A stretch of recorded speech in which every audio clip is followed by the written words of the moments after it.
Fresh all-time high coming in for equity markets. While this week we were waiting with bated breath as to when we're going to manage to take the previous peak, that of 15,431, which was clocked earlier this year on February 16, 2021. We finally made that dash and managed to close at 15,478. So a fresh closing high as well as a fresh intraday high. Although the breadth of the market didn't quite hold out. While it started off with a fair amount of gusto, we didn't quite hold on, and the gap between the advances as well as the declines slimmed a little bit and retraced. We still managed to close in favor of the advances regardless, with about 92 stocks closing to the ups and about 65 thereabouts to the downside.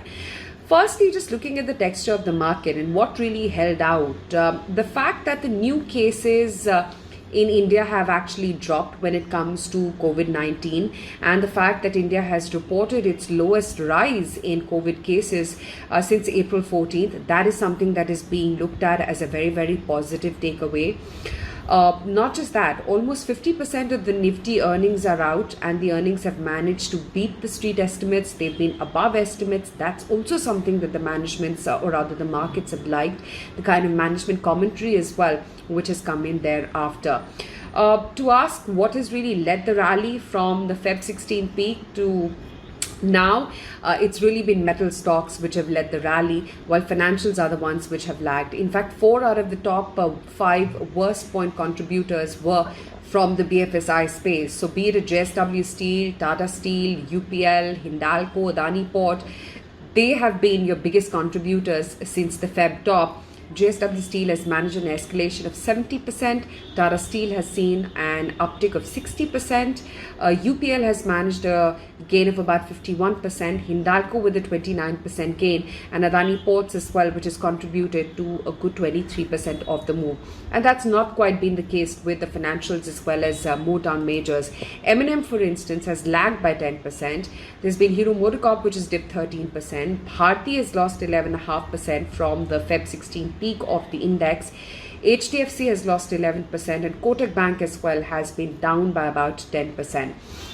So clearly, this week's price action, wherein you saw metals actually see a bit of a knee-jerk reaction after that Macquarie note, seems justifiable given how steep the uptick in metals have been. But today, you got to doff your hat to Reliance Industries, because single-handedly Reliance Industries took the Nifty all the way to the closing top. A 6.25% move, no less, coming in for Reliance, and it's back above the 2,100 rupee per share price point. Also, Bharti and Idea did see a rub of green, so in that sense, the entire telecom sector participated. But yes, because of its large weightage on the index, it was Reliance all the way.